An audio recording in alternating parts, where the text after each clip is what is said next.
lecture. For those who don't know me, I'm Dr. Christina Furman, and I am standing in today for Dr. Danielle Kuntz, who was Abby's mentor. And I have to say, we're sorry she's not here, but we're glad she's a Fulbright Fellow in Portugal. Enjoying the weather there. If you can't be here, that's no place to be.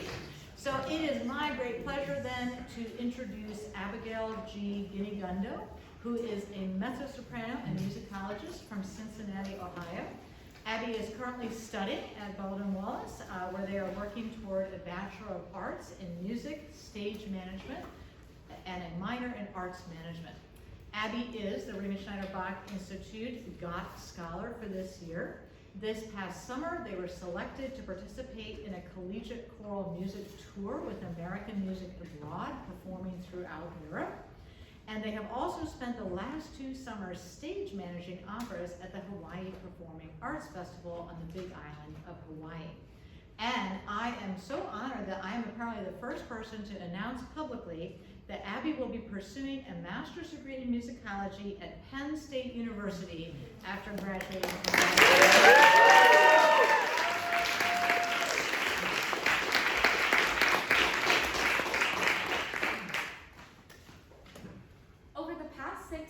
I have been studying a set of part books printed in 1568 called the Novi Pisari Musici at Baldwin Wallace's Music Research Library, the Riemenschneider Bach Institute. The music within these part books, like all music from this period, is notated in white mensural notation. White mensural notation is different from what musicians would read today. As this is no longer the notation system we use, scholars have worked to transcribe these pieces into modern editions to create performable repertoire. In this presentation, I will talk about how I used the Riemenschneider Bach Institute's Novi Pisari Musici to transcribe the motet Dederent Apostoli by Matthias Sifelius into a modern edition, and discuss the challenges of the transcription process.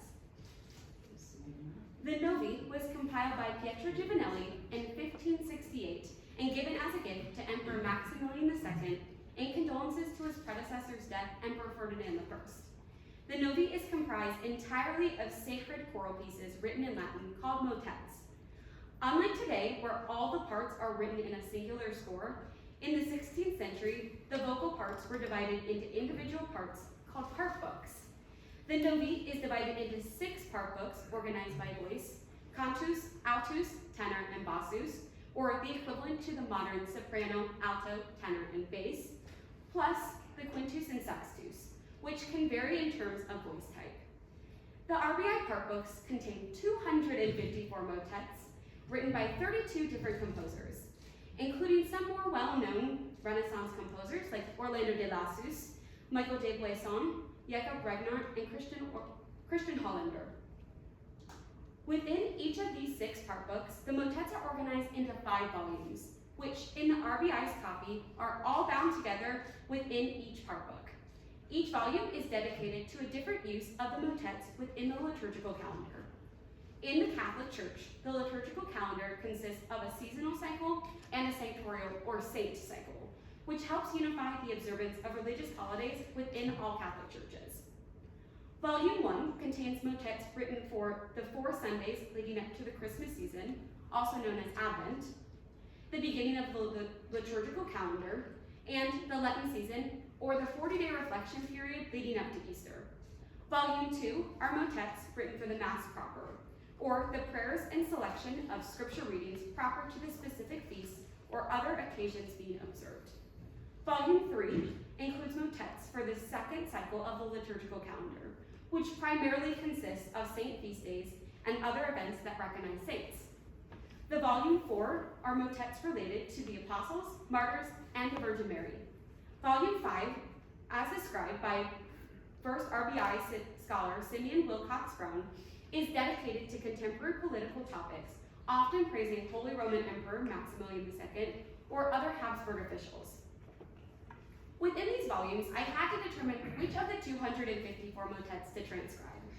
As I looked through the list of composers, I avoided selecting familiar composer names like Orlando de Lassus, because while it would create more performable Renaissance repertoire, these were composers for whom we have many performable pieces for already, It would not allow us to discover a different sound created by other composers we may have never heard before.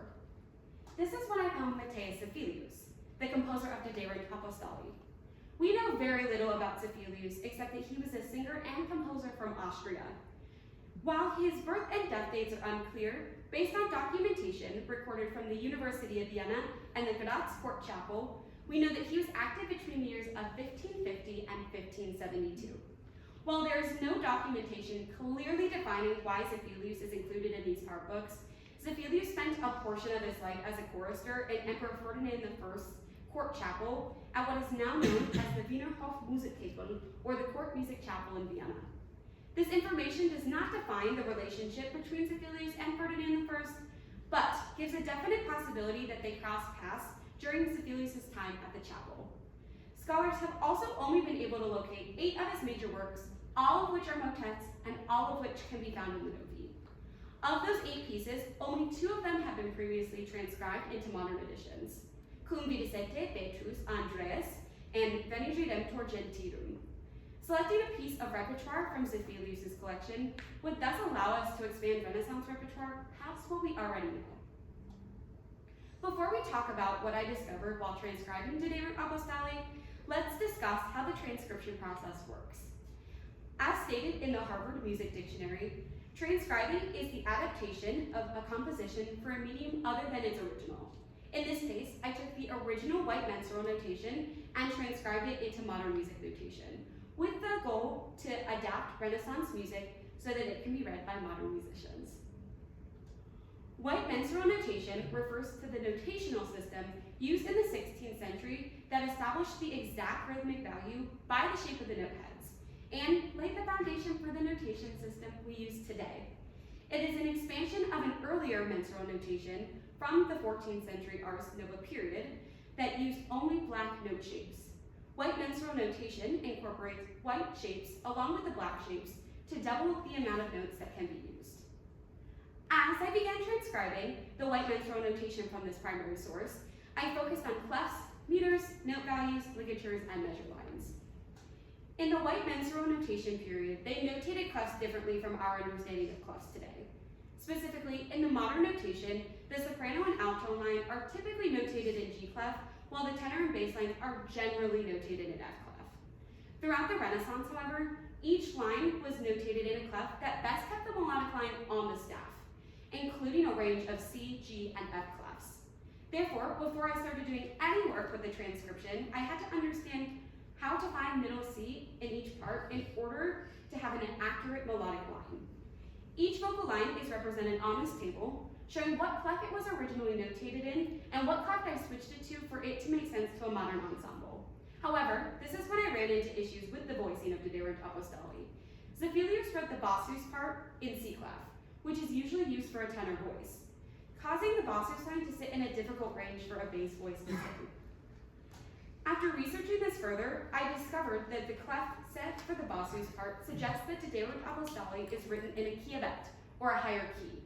In the Renaissance, the chiavette and the chiavi transportanti were any voicings that are not chiavi naturali, or the standard soprano, alto, tenor, bass voicing. The chiavi transportanti are choral pieces written for lower voicing, typically mezzo-soprano, tenor, baritone, and bass. And the chiavette are written for higher voicing, typically soprano, mezzo-soprano, alto, and tenor or baritone. As I began trying to learn more about these higher and lower voicings, I learned that research was very limited. However, I found some clarity when I discovered this chart that simplifies how clefs play a role in chiavette and chiavi transportanti. As I searched for ways to address the chiavette for a modern ensemble, I found that the research wasn't unified. Some scholars recommend that the music gets transposed, while others recommend the bassus line be kept as is. For performance on my senior recital in January of 2026, I determined that the best way to address the chiavette was to take the bassus line up an octave and find a bass voice with a large range. The use of the chiavette voicing into De Re Apostoli was a surprise as I began the transcription process. Once I had completed the transcription, I decided to explore this further to see how unique it was. Thus, I cataloged the use of clefs in all parts of the motets in the Novi, allowing me to identify which pieces were written in chiavi naturali, chiavet, and chiavi transportanti, based on the clefs, particularly looking at the cantus and bassus parts. After reviewing the data, the novi had an almost identical split between those written in chiavi naturali and the chiavet. The numbers also revealed that only 4 pieces were written for chiavi transportanti. There were 9 pieces that had unique ways of using the clefs within parts. Those pieces proved to be more difficult to identify by just looking at the clefs. These pieces will need further review of the music itself and will possibly need to be transcribed before we are able to identify the voicing of the piece. As I only collected data from the novi, it is unclear whether this divide of voicing is consistent throughout the genre of polyphonic Renaissance music or just the divide within this collection.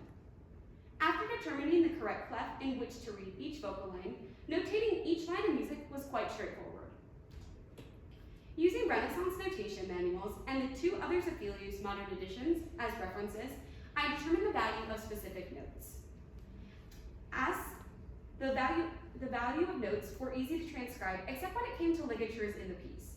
As seen on the slide, Renaissance ligatures, as defined by Grove Music, are notation symbols that combine 2 or more pieces together. They can be tricky to determine because scholars are not entirely clear what they represent.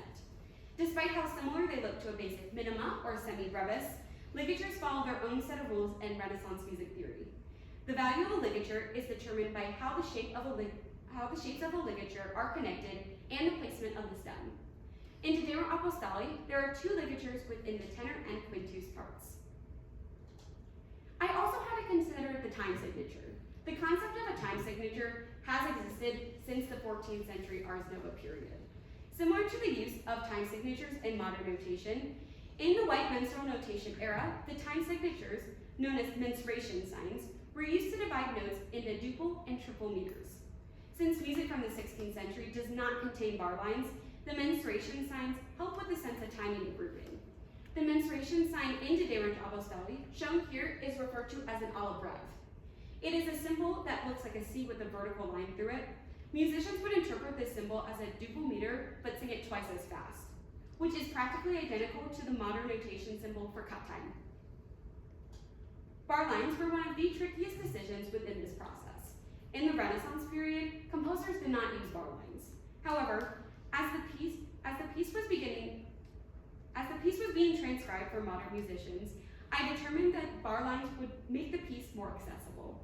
Thus, I had to discover how to make these series of notes fit into a set of divisions that Zephelius did not account for when composing this piece. This process revolved around seeing where chords did not line up harmonically when placed within measures. There were no bar lines in the primary source. This allowed Zephelius to extend notes for 8 or 12 beats without being interrupted on the page. However, adding bar lines required these longer notes to be broken into smaller units, resulting in many ties being added to the modern edition. Tadeurum Apostoli can be found in volume 3 of the Novi Thesauri Musici, as it discusses St. Matthias. The Latin text of Tadeurum Apostoli translates to, "The apostles cast lots of Matthias and Joseph, and the lot fell on Matthias, and he was chosen to the number of 11 apostles." A scripture located in Acts chapter 1, verse 26 of the Bible. This scripture describes the decision of who should become the 12th apostle after Judas betrayed Jesus. In the end, St. Matthias was selected to become the 12th apostle. When I added the text to the modern edition, aligning the syllables of text to the pitches were similar to how text would align with pitches in modern notation. In the Novi, the syllables of text lined up with under the notes. There were some points on the score where there were breaks between syllables. At these points, I determined the text was extended throughout multiple notes. The work of the editor is to honor what is notated in the source. However, sometimes what is notated on the page does not align with music theory rules, and we must determine the best way to display the information moving forward. There is an example of this in the Altus primary source of Tadeurum Apostoli. The part books were printed in the 1500s using a process called movable type, where each music note would be on its own stamp and would have to be placed together to form the music on the page. Since each note is on its own stamp, there is room for human error. Through my analysis of the printed source, I discovered what I believe to be a misprint or a marking that suggests something different than our understanding of an accidental in the Altus part. When looking at all of the parts stacked in the modern edition, the B sharp does not make sense harmonically in the chord. while the B sharp would be sung in the alto section, a B natural would be sung in the tenor section. This would create a dissonance in the piece that would be highly unusual for the Renaissance period, which is why I believe that the accidental next to the B either is not intended for a B sharp to be sung, or is a misprint on the primary source itself. Therefore, to honor the primary source, in the modern edition, a sharp in brackets has been placed above the B sharp in the modern edition. This is to bring the attention of the musicians that this was originally notated in the primary source. Dederant Apostoli made its 21st century premiere on January 31st of this year at my senior recital, with performers Kaya Sparks, Fiona Coughlin, Hannah Tremonti, Charles Schambauer, and myself. Later this year, this primary source and modern edition will also be published in the Riemenschneider Bach Institute's Bach Journal to introduce this transcription to larger audiences. Although Dederant Apostoli is completed, there is still much work to be done in the discovery of music within the Renaissance era. As I move forward in this research, these next steps will be crucial to helping form a more well-rounded sound of the Renaissance period and finding pieces that have been lost in translation for 5 centuries. For further information regarding this research on this presentation, I have included my sources on this slide. Finally, I extend my deepest gratitude and appreciation to those who have supported and guided me throughout my research, for this project wouldn't be what it is without your help. As my research has been led with the goal to create more performable repertoire for modern musicians, I am so excited to share this time with Ampersand, who will discuss this process from the performer perspective. Co-directed by long-term friends and colleagues Madeline Healy and Timothy Parsons, Ampersand is a virtuosic vocal chamber ensemble based in Richmond, Vermont. Through collaboration and content, they explore the intersection of music and speech, independence and community. Ampersand's core members have won Grammy Awards, performed on some of the world's most prestigious stages, are parents, teachers, and friends, and are all committed to the presence, communication, and connection that creates world-class polyphony experiences for audiences and artists alike. Performing in areas of natural beauty away from the hustle of big cities has been a large part of their mission. Their endeavor to bring opportunities for collective stillness through the transcendent and captivating repertoire of 15th and 16th centuries. I now present Ampersand.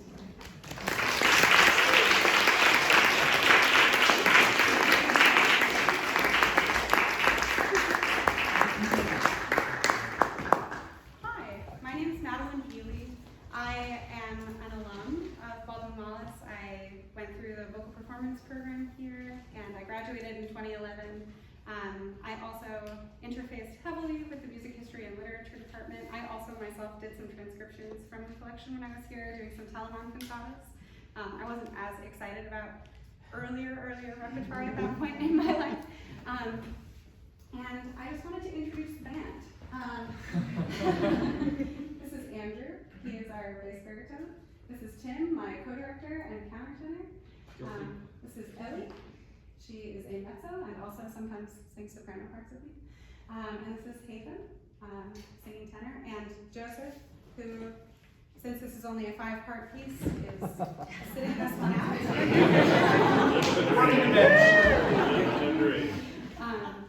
We perform almost exclusively one voice per part. And we do sometimes read from the original notation. We don't normally get to be right next to these beautiful part books, which you should come admire as soon as the presentation is over. They're so clean and so clear, and are absolutely possible to read from, which is pretty wild and unusual. And fortunately for us, people like Abby are doing more and more of these transcriptions so that our process as performers can be more efficient, more accurate, and we can fight a little bit less about what ficta are gonna happen. But the B sharp part in the altos, which you and I talked about a little bit the other day, sometimes you'll see that in a piece, and if you were just reading from the part book, you might be tempted to sing a B flat in that place. And instead, what Zevelius is maybe doing is highlighting that you really shouldn't sing a B flat here because it will sound not so great with all of your friends because you don't have their part as you would in a modern score. Is there anything else I'm forgetting? Talk more about like how we choose ficta Yeah. and what ficta means. Oh, you want me to? Yeah. So when we're dealing with Renaissance vocal music, there were a set of sometimes articulated and sometimes unspoken rules about which notes would be sharped and flatted. And it was sort of the performer's discretion at times, and sometimes very clear in the music that you're heading toward a cadence that's like very clearly in one key, and you know what that's going to sound like. You might want to avoid a tritone. Exactly. You want to avoid melodic and harmonic tritones, and it's all sort of depends on what Renaissance music is like pretty strictly arranged around hexachords, so collections of 6 notes, which we would know now as like do, re, mi, fa, sol, la. Of course, in the Renaissance, it was ut, re, mi, fa, sol, la, and then the 7th can go either way, depending on whether you're ascending or descending and other contexts. And so we're often trying to figure out, some editors will include what they would suggest. Some editors are quite conservative in what they include, and it's very much up to the performers. Sometimes the scores are quite busy with every possible alteration you could make, and those are sometimes overwhelming and sometimes really helpful. So in this case, we because we're modern performers and we're a modern ensemble and performing for a modern audience, we go with what makes the piece the most compelling, what adds to the sound world, what sort of accompanies the affect or the rhetoric or the text, and sometimes just what sounds the best. Like, yeah, this works. So, for example, on the first page, in the first 4 bars, we tried it like 3 or 4 different ways, and we ended up with Madeline singing F sharp instead of F natural, and me singing B flat instead of B natural in the 4th bar. Do you want to just demonstrate that real quick? Sure. You want to start it? Yeah, sure. Just the 2 of us? So are you gonna do it with the ficta that we've added? Let's do it. Let's sing it as written once, yeah. Yeah. Here's our Mm. Here's our C.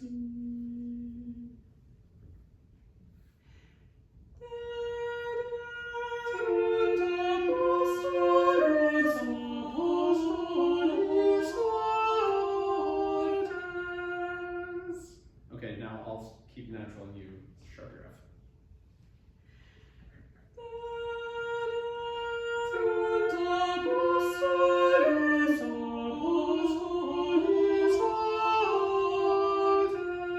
Okay, it's starting to sound more like Renaissance music. All right, now we're gonna get spicy. One more time.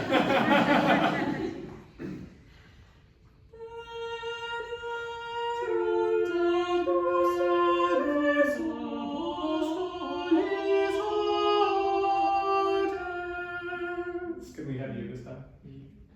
Yeah, great. Well, we're done. Now we'll add the 3rd part so you get the full harmonic context, then we'll do it.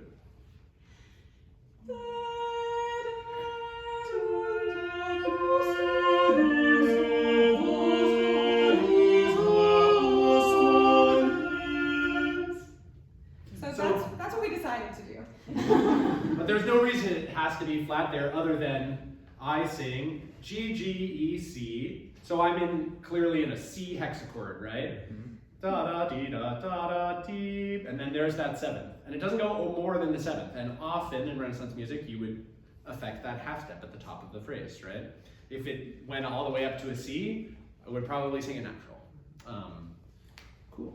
Unless that made something Unless that made something else bad happen. Yeah. The choices are often vibe-based. Yeah, we're vibes-based ensemble. 2 of our number have early music degrees. 4 of our number are just nerds without qualifications. Yeah. And so sometimes we have a moment where I'm like, wow, this just really feels like it should be this, and Andrew's like, well, actually, don't do that. But unless you have any further questions on that, we'll take questions for both the presentation and the small performance at the end. But we're going to perform Abby's transcription of Matthias Aphelius's De Deum Apostoli. as well.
we have transposed this down a whole step because Andrew's really a bass baritone and singing a lot of high notes. But based on the clefs, if we were a different group of people, we probably wouldn't transpose it. Just FYI. Or we would transpose it down to fourth. Yeah. A lot of high key pieces are like just standard. But the truth about Renaissance music is that it's almost always 20 notes from top to bottom, and pitch wasn't fixed.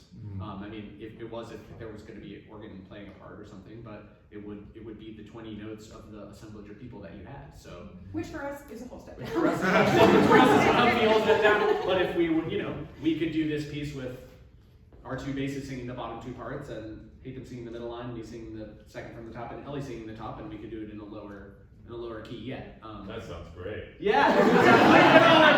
Come on. But it's very sort of customizable. Well, it's 20 notes for most continental polyphony, and it's 22 notes in English polyphony because they had higher Boyd trebles.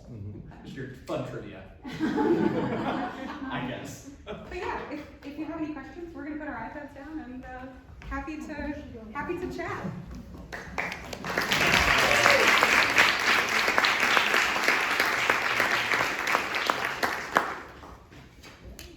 So any questions for either Abby or Ampersand, please let us know. I'll start out. Abby, hi. What can you tell us about the performance circumstances in which these motets would have been performed? Would they have been performed as part of the service of, for example, the motets that are based on proper the Mass? Would they have substituted for the proper chant in the Mass, or would they have been performed in other non-liturgical settings? So this would have been performed in a liturgical setting. However, the Mass proper, it's like specific pieces set, and they just like switch them out throughout like the liturgical calendar. this would have been sung at a different point in the Mass. Okay. I'll say something on that as well. You might, in modern services, if you're in a Catholic church, you might sing this as a motet or an anthem for a Vesper service. If it's the Feast of Matthew or Feast of Joseph, since they're both in there, you could program that as a sort of anthem for the day. Or at an Anglican church, you might do for evensong as the anthem to reflect the feast day for the saint. Yeah, we do have evidence of this piece being used potentially in Protestant contexts as well, because when Andrew Weaver from the Catholic University was here looking at the collection, and he just published an article in the Bach Journal, he found that there was a piece that was mentioning the Assumption of Mary, which would be a very Catholic thing to mention, but a very un-Protestant thing to mention. And there was handwritten correction of the text so that it now is the Visitation of Mary to Elizabeth, which would have been fine for Protestants. So I think the original context could certainly have been changed.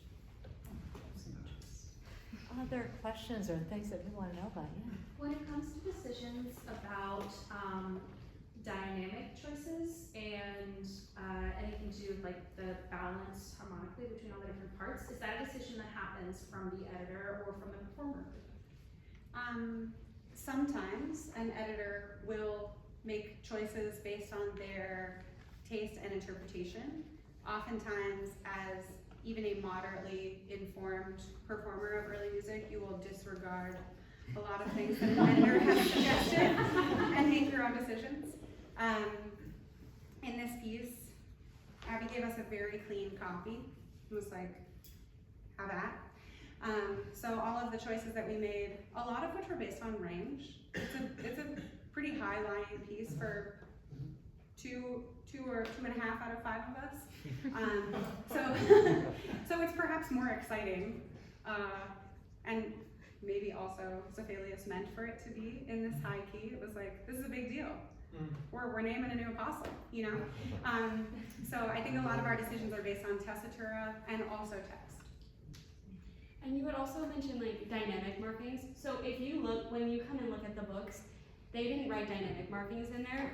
So that would be up to like an editor decision or an ensemble decision, because it was more of a decision of the choir rather than the composer. Yes, yeah. Was tempo sort of a similar thing as well? Yeah, and my senior recital, we took it a lot slower because we were working, our ensemble was undergraduate, so it's a difficult piece. So we slowed it down so that we were able to give it the performance that it deserved. However, they took it a whole lot faster than we did. One of the ways that I make decisions based on how long a phrase is.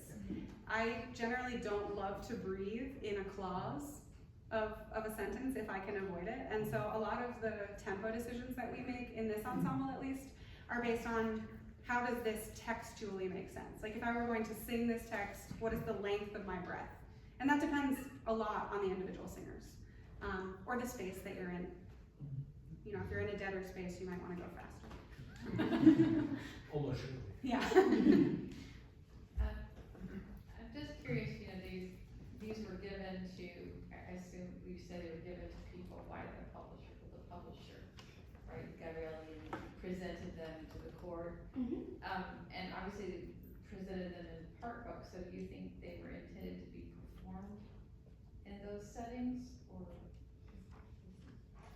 I think that it was a set of, I believe that it was a set of part books, that it was like, here are a bunch of choral works that you can do at some point. I think that it was options for different points in the Mass given to Emperor Maximilian II as these are other choral works.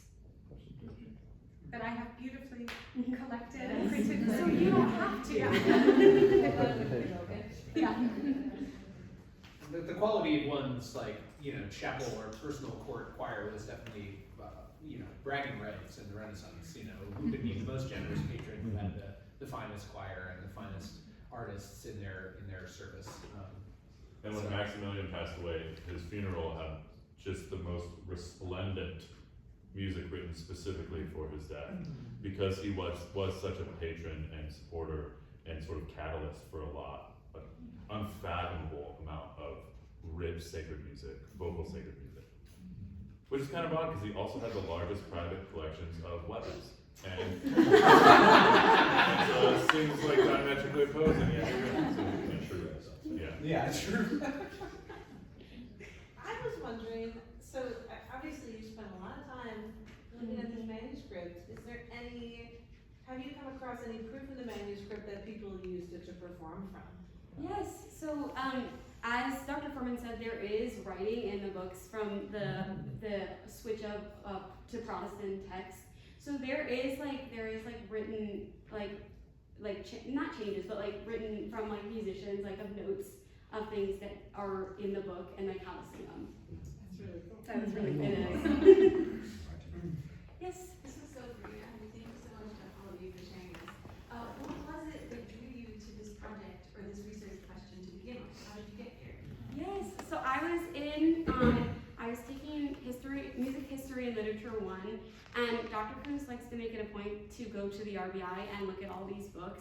And this was, at one point she took us to look at these part books, and she had suggested, she was like, so there's a lot of music in these books that we don't know what they sound like. You guys can transcribe them. And so I took that and I was like, okay, let's do that. That's fun. It was also during the Renaissance period, while we were learning about the Renaissance, there was just so much music theory and so much music that I didn't understand. And I feel like I have a pretty good understanding of music, and I didn't understand any of this notation, and it just felt like another opportunity to learn more about music. Yeah, I don't know if any of you remember learning how to read music. I certainly don't. But going back and learning how to read notation from the 15th and 16th century, it is a really delightful and enriching puzzle. I had a club. My neighbor had a club on our block in Brooklyn where we would meet up for Wednesday morning coffee and sight read through some mensural notation, and it was such an amazing thing. So if you want to start a mensural notation club on campus, that's really cool. If there was a campus to do it. Yeah.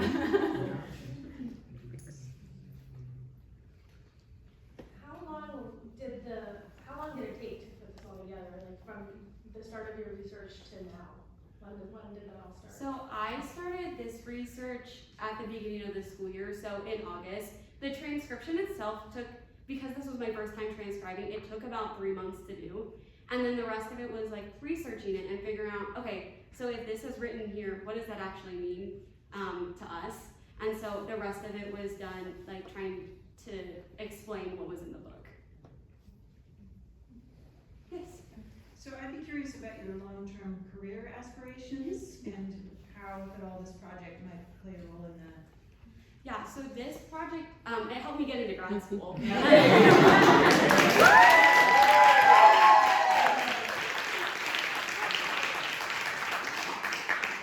I've been told in all of my grad school interviews, just because this is my primary interest right now, there is so much more music to learn about that it's who knows what my next research will be. And so I've been told to go into grad school with an open mind.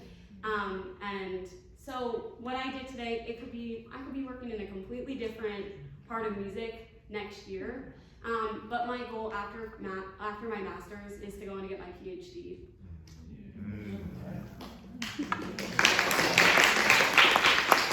I will just interject on that note that Simeon Brown, who Abby referred to, who is our first RBI scholar, is currently finishing a PhD at Princeton and actually did work on these part books. So these part books are kind of like a springboard for so many of our students who have been so successful in music history. And there's still a lot of gems in there that are unexplored. So. Yes. I'm just kind of curious, how did it feel? I know you probably transcribed the part books into music software, so I don't know if you played it back in there for the first time, but what was it like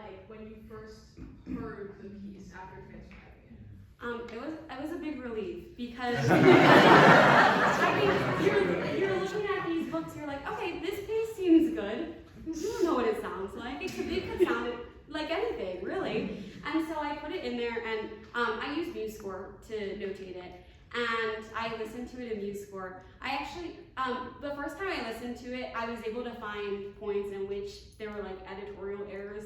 And so I listened to it, but it was like, once I fixed all of those, it was like, wow, this is really a beautiful piece. Like, he did such a great job with this, and I'm so glad that I got to transcribe this one. Yes. Hi. In terms of like adding the ficta, because I didn't look at the original notation before I sang it, but there were definitely areas where I was like, this needs a little. Yeah. So like, is there any of that in the original notation, or do you just like, or is it completely based on vibes? Well, it's based on vibes with a healthy dose of research and understanding. Right, informed vibes. Very informed vibes. But it would have been understood in a similar way in like later Baroque repertoire, where you're like expected to ornament on the da capo. Okay. It's expected in the same way that singers of the time would just know what to do. Yeah, and then there's that one, the only accidental in the entire piece is in the alto section that we talked about, and we think it's a possibility that was like it was like a written ficta. Okay, thank you. That's crazy that is the only Yeah. accident. Yeah. Wow. That's unusual. Yes. As I was listening, and I didn't have the words, but I noticed that some of the syllables, some of the enunciation, there were some words that seemed to be repeated closely together, so I was wondering if there's some of that text painting or some of those techniques from that period where the music reflects some of the text. You know, it's interesting, in this collection we're singing a couple more pieces from the NTM tonight, and this editor really went for it with text repetition. Not Abby, but no, not me. but a lot of the motets in similar sources from like a similar time period will just have IJ, where you as a singer are just meant to know that you should repeat the text once or twice. But most of them in here, it's written out, and it's written out a lot. So I don't know if it was like we're at a phase in human history where we really want people to get the words, but we haven't quite gone all the way toward monody yet, you know. So I'm not sure exactly if that was a composer decision or an editor decision.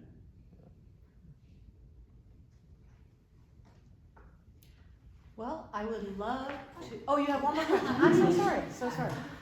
I mean, I've met Madeline, but I'm Judy Riemann-Schneider. And what is so exciting to me is to see your passion about something that was in the RBI, and you discovered it, right? And just the passion that you have, it just thrills me. And then Madeline, I know, and all of you, and I recognize you, I went to your master's class. 1 year ago. I mean, the RBI, here tonight, we're gonna hear things that were in the RBI and we didn't know it. And a lot of the fact that you will discover it and is the fact that Christine and Danny have encouraged you to be there. I mean, which is also thrilling to me. So, sorry, I just, thank you.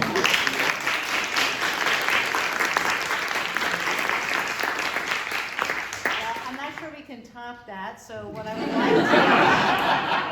would like to do is, first of all, very much encourage you to come to our concert tonight at 7 p.m. in Gamble, where we will be hearing not only amazing harpsichord concertos, but more of Ampersand singing other motets from this collection. And then I would really encourage you to come and look. We actually have some of the actual part books up here for you to look at and talk more with us casually. So thanks so much for coming.